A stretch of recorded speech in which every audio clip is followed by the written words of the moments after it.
bem-vindos a mais uma sessão Trashback da Trasheira Violenta. Eu sou Osvaldo e hoje vamos falar de Predador, o filme clássico do terror e ação de 1987. Predador foi um filme que surgiu de uma piada, porque depois do lançamento de Rocky 4 em 1985, várias pessoas fizeram a piada de que não tinha mais ninguém pro Rocky enfrentar na Terra e que para fazer um Rocky 5 ele ia precisar lutar com um extraterrestre. Pois bem, os irmãos Thomas levaram essa piada um pouco a sério e escreveram um roteiro chamado The Hunter. E eles venderam pro estúdio como se fosse o Alien, o oitavo passageiro, só que na floresta. Não demorou muito pro projeto ser aceito e colocaram ele nas mãos de um diretor pouco conhecido chamado John McTiernan. E acontece que esse moço dirigiu o clássico que é o Predador em 1977 e no ano seguinte ainda foi lá e de quebra fez o Duro de Matar, que é provavelmente o melhor filme de ação de todos os tempos. Eu já falei rapidamente de Predador na retrospectiva de Alien e Predador, mas aquele vídeo foi muito rápido e eu acho que esse é um filme que tem muita coisa pra falar, então vamos lá. Predador é um filme foda por vários motivos. Muita gente enxerga ele como um filme de ação dos anos 80 do Schwarzenegger, regado a testosterona, o que ele é. Mas eu acho que ele também serve como uma desconstrução de muito filme desse tipo. Porque é isso, Predador começa basicamente como um comando pra matar, ou uma ação genérica dessas dos anos 80, e vai lentamente se transformando em um filme que é praticamente um terror slasher. Só que ao invés dos protagonistas serem um monte de adolescentes, eles são uns caras fodões com umas armas. Só que isso não faz diferença nenhuma, porque o Predador continua matando todo mundo com uma mão amarrada nas costas, praticamente. E a própria produção desse filme parece ter sido uma comédia de erros, porque vários dos seus elementos icônicos foram feitos ou no improviso, ou foi alguma coisa que deu errado e eles tiveram que trocar em cima da hora. Enfim, foi uma zona que no final acabou dando certo. E claro, o filme foi um sucesso, tanto que ele gerou o Predador 2 e o Predadores, que são duas continuações, os dois crossovers com o Alien e mais uma porrada de coisas também, e agora tem até o filme novo, O Predador. E agora é hora de falar da trama. Vou falar cena por cena, o que aqui deve ser fácil, porque metade das cenas desse filme é um monte de gente andando na selva. Mas então, vocês já sabem, vai ter spoilers pra cacete, então prossigam com cautela e vamos nessa. Predador abre de um jeito bem parecido com o The Thing, o Enigma de Outro Mundo do John Carpenter, que é um plano de um espaço sideral e uma nave passa e joga alguma coisa na Terra. Esse é o único indício de alienígena no começo do filme, e o Predador mesmo só começa a aparecer depois de uns 20 minutos de filme. E aí temos uma cena com um helicóptero chegando em uma base do exército em um país desconhecido na América Central, e um grupo de homens com cara de mal sai dele, menos o Schwarzenegger, que fica lá fumando um charuto. E é engraçado que ele não podia acender o charuto de verdade dentro do helicóptero por motivos de segurança, então esse fogo aí na verdade é pós-produção. A fotografia desse filme é muito boa também, e só nesse começo já dá pra reparar isso. O filme se passa todo numa selva, então ele podia ficar monótono bem rápido, mas a fotografia é variada o suficiente pra deixar ele interessante. Outra coisa que dá um impacto logo de cara é a trilha sonora. Ela foi composta pelo Alan Silvestri, que é mais conhecido, eu acho, por ter feito a trilha sonora de Volta pro Futuro. Mas, assim, o cara tem um currículo sinistro, porque ele já fez trilha sonora pra todo tipo de coisa. E mesmo assim, eu acho que a trilha de Predador é uma das melhores dele, pelo menos pra mim. É aquela coisa grave e épica de filme de guerra, filme de ação, mas ao mesmo tempo tem um toque de ficção científica, meio a trilha de Alien, assim. E em várias das faixas tem umas batidas, uma coisa meio tribal de fundo, pra dar uma sensação, aumentar essa atmosfera de selva. E claro, o tema principal é simplesmente foda.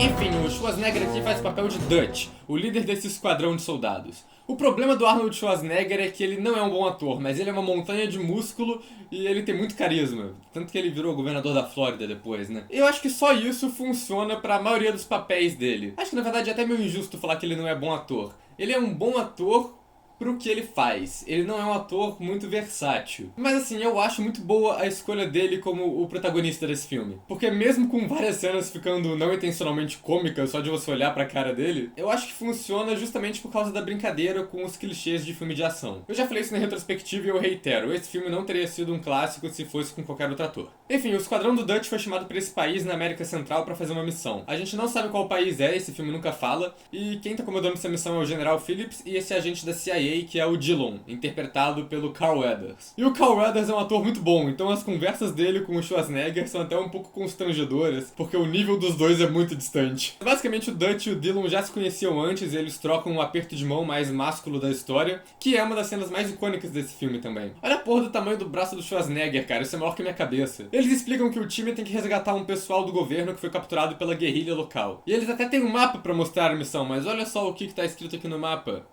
Chapada das Mangabeiras. Isso é tipo uma região no nordeste do Brasil mesmo, pelo que eu pesquisei. Esse filme é uma mentira, o predador não devia estar na selva, isso aí devia ser o predador do cerrado. Enfim, o Dutch aceita ir lá fazer a missão e o Dillon vai com ele. E aí tem outra cena icônica que é o grupo dentro do helicóptero se preparando pra missão. Essa cena é foda porque já serve para estabelecer quem são os personagens desse filme. Porque o filme gira em torno de 9 personagens, que são 7 homens do esquadrão, a mulher da guerrilha que eles capturam, e o próprio Predador. E essa quantidade de personagens para um filme de ação de 1h45, é óbvio que não vai ter um desenvolvimento grandioso, assim. Mas eu gosto como todos eles são bem diferentes, têm uma personalidade bem estabelecida, uma função no grupo e alguns deles têm uns tiques bem específicos também. Isso é um crédito conjunto do roteiro, do design de produção e até dos próprios atores, que improvisaram várias coisas. O Mac, por exemplo, ele tem mania de ficar passando uma gilete de barbear no rosto, o que foi improvisado pelo Bill Duke. E aí na cena que já tá todo mundo tenso por causa do Predador e ele inevitavelmente se corta com a gilete, o pessoal dos efeitos teve que improvisar uma gilete que sangra porque ninguém sabia que essa cena ia acontecer. O Blaine é o estereótipo de macho que tem no filme. Ele tá sempre mascando tabaco e se autoproclama um tiranossauro do sexo. Ele é interpretado pelo Jesse Ventura, que mais tarde virou o governador do Minnesota, e ele é um dos personagens mais memoráveis do filme, mesmo sendo um dos primeiros a morrer. O Poncho é o membro latino do time, então ele serve como tradutor na missão, e tem o Billy, que é o rastreador nativo americano, que também tem uma coisa meio espiritual rolando, ele sente a presença do predador. Ele é interpretado pelo Sonny Landham, que tentou concorrer para ser governador do Kentucky,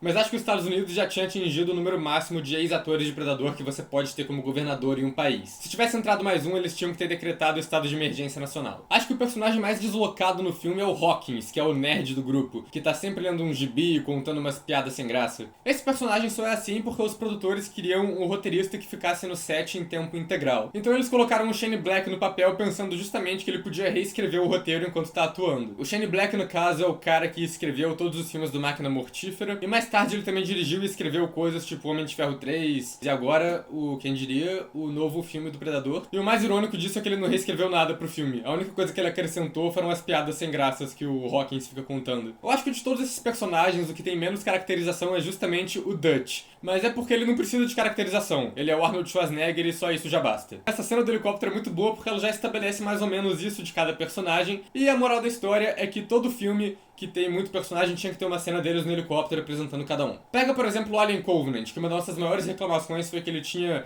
16 personagens e a gente não tinha ideia de quem era quem porque era todo mundo igual. Tudo que precisava fazer era colocar eles escutando um Little Richard no helicóptero. Perfeito, resolveu o problema do filme. Eles eventualmente pulam do helicóptero e começam a andar pela selva. Desde o começo eles sentem que o Dillon não tá contando tudo que ele sabe sobre a missão, e aí eles começam a achar algumas coisas estranhas no caminho. Primeiro, um helicóptero caído, derrubado por uma tecnologia que o pessoal da guerrilha teoricamente não tem, e o Billy acha uns rastros suspeitos que eles seguem até encontrar 3 corpos esfolados pendurados numa árvore. Eu gosto dos efeitos desse filme porque eles são brutais, mas não são exagerados. Eles são bem pontuais, e essa cena que eles encontram os corpos é o primeiro indício de que tem alguma coisa muito errada acontecendo só pela brutalidade da situação. O Dutch acha a identificação do cara morto e descobre que ele é o Jim Hopper, um cara que é amigo dele do exército. Hoje em dia, claro, quando fala Jim Hopper eu já acho engraçado porque é o nome do personagem de Stranger Things. E assim, as temporadas de Stranger Things se passam alguns anos antes desse filme, então a linha do tempo se encaixa. Depois de toda aquela merda que aconteceu na Stranger Things, o Hopper foi contratado para entrar na CIA e investigar fenômenos sobrenaturais, e aí ele foi enviado lá pra Chapada das Mangabeiras para investigar essa criatura que tava matando gente lá e foi morto pelo Predador. É isso, essa é a minha teoria, eu já tenho até o título clickbait pro vídeo, a conexão que você nunca percebeu entre Stranger Things e Predador. Quando o Billy analisa os rastros do lugar onde eles acham os corpos, ele fala que nada faz sentido ali. O time do Hopper tava atirando pra todos os lados, aparentemente em coisa nenhuma. Além de ser uma construção de atmosfera tenebrosa, bem foda,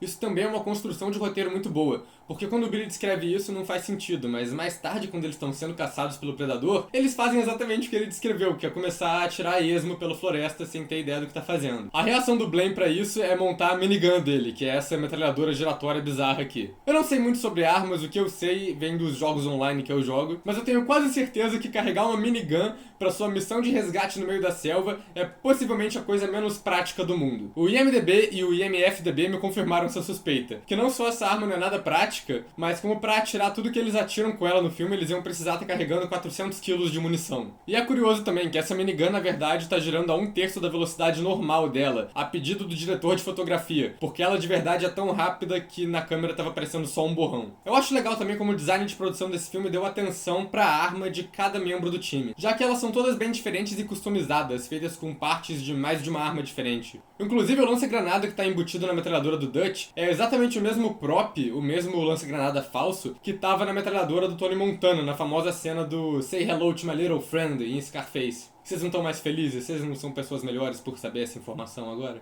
Depois disso, mais ou menos aos 20 minutos de filme, a gente tem o primeiro sinal do Predador. O McTiernan faz aquela velha manobra de não mostrar ele até o final, o que é sempre efetivo para criar um suspense. E o que ele faz aqui é usar o ponto de vista do Predador, que é uma visão infravermelha. E isso é tudo efeito digital, porque eles tentaram usar uma visão térmica de verdade para gravar, só que eles gravaram isso numa floresta no México e tava uma temperatura tão alta que eles não conseguiam diferenciar o cenário dos atores. De acordo com o diretor, a coisa mais difícil de gravar em uma floresta é deixar interessante o tempo todo, porque é um cenário muito repetitivo. Mas ele compensa isso com a técnica dele. Então tem vários planos muito bons, ele usa muito da perspectiva e de foco e uns movimentos de câmera fodas. Eu gosto muito da cena que eles encontram a base da guerrilha, que é um plano mais longo que acompanha o Schwarzenegger se aproximando na furtiva, até finalmente mostrar o que eles estão vendo. Eles então acham a base da guerrilha e o Dutch está olhando pelo lado errado do binóculo enquanto pensa em como eles vão invadir o lugar. O que segue é uma sequência de ação ótima, mas que também é bem autoconsciente. Eu acho que ela é bem exagerada de propósito, é pra parecer uma cena de bagaceira completa, igual o final de Comando pra Matar, porque a direção dessa cena é bem básica, ela literalmente é um plano de alguém apontando uma arma e o plano do alvo explodindo seguidas vezes. Isso acaba funcionando justamente porque dá uma vibe desse filme de ação estúpido pra essa cena. E aí tem a famosa cena que o Dutch joga faca no maluco e fala aquela frase de efeito. Stick around. Que essa machete dele foi fabricada pela produção, mas estava pesando demais pra ele ficar carregando o tempo todo. Então eles só meteram uma desculpa pra ele se livrar da faca logo. E a frase de efeito foi improvisada pelo Schwarzenegger, porque óbvio que foi. E essa cena até demora um pouco, mas ela é bem importante pro filme. Ela estabelece que o esquadrão do Dutch é bem eficiente, então fica mais chocante quando o Predador começa a matar eles como se não fosse nada. E ela também estabelece mais ou menos o motivo pelo qual o Predador começa a caçar eles, porque até então ele tava só observando. Mas depois que ele vê eles matando uma caralhada de gente, ele decide que eles são oponentes dignos da caça. Enfim, quando eles terminam de matar todo mundo, eles capturam a Ana, que é essa moça da guerrilha, e aí eles percebem que o Dillon tava mentindo o tempo todo. Ele explica que eles praticamente estavam lá pra matar todo mundo mesmo, que a missão de resgate era uma farsa, e os oficiais do governo capturados na verdade eram agentes da CIA. Isso na verdade não faz diferença nenhuma agora, porque o filme deixou de ser uma ação e começa a virar um terror. Eles têm que seguir na floresta até um ponto de extração, enquanto o Predador continua observando eles, e grava áudio das conversas que eles têm pra fazer uns samples maneiros. Aí tem uma cena bem intensa que o Billy para e fica encarando nada, sentindo a presença do Predador, e enquanto eles estão parados, a Anna aproveita pra fugir. O Hawkins corre atrás dela, mas quando ele alcança, ele é assassinado pelo Predador. Essa é a primeira vez que a gente vê o Predador, ou vê mais ou menos, porque ele tá invisível. E o efeito de invisibilidade dele é muito bem feito, eu acho que segura bem até hoje, porque ele é feito com um tipo de ilusão de ótica, mais ou menos. Eles tinham um dublê que ficava usando uma roupa vermelha pra essas cenas, e depois eles tiravam o vermelho da cena com chroma key, igual fazem com tela verde, e eles preenchiam o espaço vazio com a mesma cena, só que gravada com um tipo de lente diferente que dá esse efeito mais maluco aí. Ninguém sabe o que pegou o Hawkins, ele só acha um monte de restos mortais, e o Dutch manda todo mundo ir procurar o corpo dele. Tem até um plano muito legal, que é um plano longo que vai subindo numa árvore até mostrar o corpo dele pendurado lá. Quando eles estão procurando, o Blaine é atingido por um tiro muito estranho. Hoje em dia a gente já reconhece essa arma como o tiro a laser que fica no ombro do Predador. O Mac vê a silhueta do Predador na floresta e começa a atirar igual um maluco. Todo mundo então vai até lá e começa a atirar igual um maluco na floresta também, sem nem ver pra onde tá atirando. Essa cena chega a ser quase cômica, eles só chegam e começam a atirar aleatoriamente, parece uma coisa de filme de paródia. E no final, depois de 2 minutos atirando, eles só falam: a gente não acertou nada. Essa talvez seja uma das melhores cenas do filme pelo simbolismo dela. O McTiernan disse que ele colocou ela no filme justamente porque ele queria dar uma sensação de impotência pra esses personagens. E essa cena também contribui pra subversão que eles fazem com o filme de ação. Porque se você pegar um filme de ação qualquer, por exemplo, sei lá, um Rambo 4, geralmente o protagonista só faz isso mesmo. Ele pega uma metralhadora, começa a atirar e mata todos os vilões do filme e acaba o filme. E é isso que os personagens estão fazendo aqui. Eles estão atirando a la caralho, só que essas táticas de filme de ação não funcionam nesse filme. E aqui eles não conseguem fazer nada com isso. E o que segue agora é a parte terror do filme. Eles estão presos na floresta e tem alguma coisa lá matando eles. Tem alguns conflitos internos, principalmente o Dillon, que se recusa a acreditar que tem algo extraordinário. E ao mesmo tempo o Mac já tá à beira da loucura, tá lá conversando com a lua e esfaqueando sem querer a fauna local. E no meio disso também tem uma cena que o Predador se cura porque ele foi atingido com uma bala e tá sangrando por aí. E essa cena que ele se cura é toda feita em plano detalhe pra não mostrar a cara da criatura e também pra mostrar um pouco do design de produção, da tecnologia, ficção científica da criatura, que é muito boa. O Dutch perde paciência e começa a interrogar a Ana em inglês mesmo, sendo que até agora ela só falou em espanhol. E aí tem uma coisa muito boa nesse filme, que ele não explica demais o que os personagens estão fazendo. A Ana só começa a responder o Dutch em inglês mesmo, mas ninguém fala: ah, você estava se fingindo de burro o tempo todo, porque a gente tá vendo o filme e a gente sabe disso. Eles armam um monte de armadilha e esperam um predador chegar. É nessa cena que a invisibilidade quebra e a gente vê o visual do predador com o capacete pela primeira vez. É um design foda e a história dele é bem bizarra também. O predador original ia ser interpretado pelo Van Damme, e ele ia ser uma coisa meio inseto, meio ninja, e ele era feio pra cacete. Sério, olhem a cara desse bicho. O que aconteceu foi que eles reconheceram que o design era uma bosta e o Van Damme pulou fora do projeto. Parte por causa disso, e parte porque ele não queria fazer um filme onde a cara dele não fosse aparecer, ele ia ser só um monstro. Aí eles ficaram sem predador e falaram: ah, que saber, foda-se, contrata logo o cara que fez Aliens. E então surge o lendário Stan Winston pra trabalhar no filme. E ele criou o design do predador do jeito que a gente conhece hoje, que é meio lagarto, com os dread, aquela boca bizarra. Com o bicho aparecendo, eles se dividem em dois grupos. O Mac e o Dillon vão atrás do predador pra tentar caçar ele, enquanto o resto foge pro helicóptero. Outro detalhe que não é muito explícito no roteiro é a redenção do personagem do Dillon. Ele só diz que vai ficar pra trás e fica implícito que ele tá fazendo isso, esse sacrifício, porque essa situação toda é mais ou menos culpa dele. Aí tem uma quebra de expectativa muito boa aqui, porque o Dillon escuta o Mac chamando ele na exata mesma voz que a gente escutou o predador copiando mais cedo. Então você acha que é o predador fazendo uma armadilha pro Dillon, mas na verdade é o Mac mesmo. Os dois traçam um plano pra tentar matar o predador, mas ele imediatamente falha e o predador mata os dois, no que são possivelmente as duas mortes mais sangrentas do filme. O Billy decide fazer um sacrifício também, então ele para num tronco no meio do rio e chama o predador pro X1 na faca.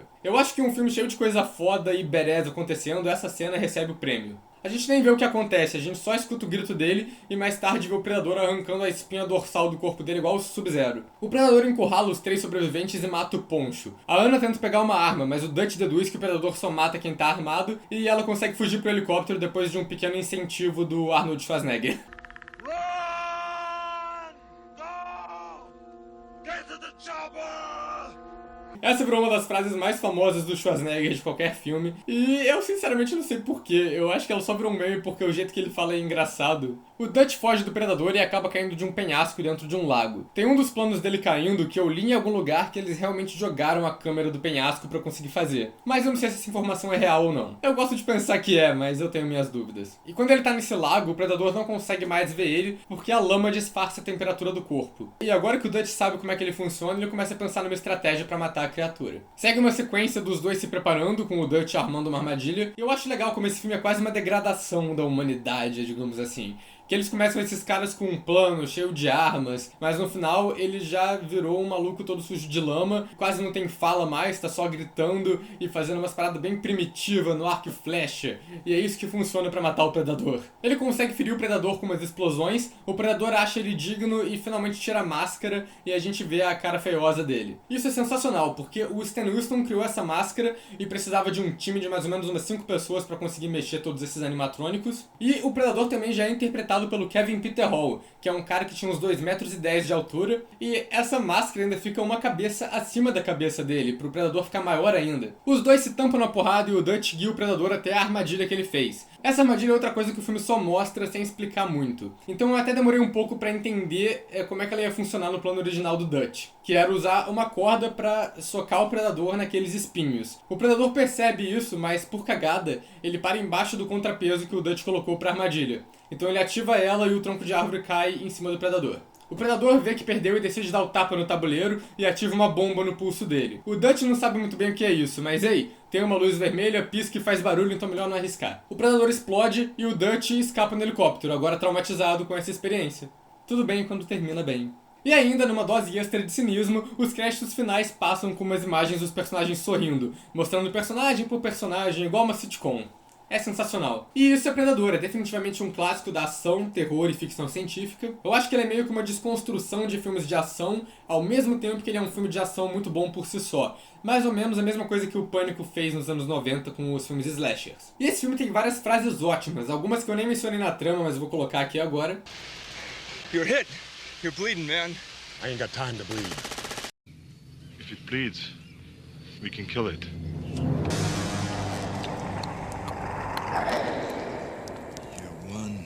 Ugly motherfucker.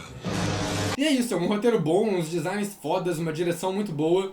e uns personagens muito bons também. E eu acho que eu não tenho muito mais o que falar, na verdade. É isso, o filme é foda, assistam, é isso aí. E essa foi a sessão Trashback de Predador, pessoal. Se vocês gostaram, se inscrevam no canal, deem uma curtida no vídeo, comente aí embaixo o que você acha de Predador, qual é o seu filme preferido da franquia Predador. E também dê recomendações de filmes, tanto para a sessão Trashback quanto para a trecheira violenta normal. E é isso, pessoal, até a próxima!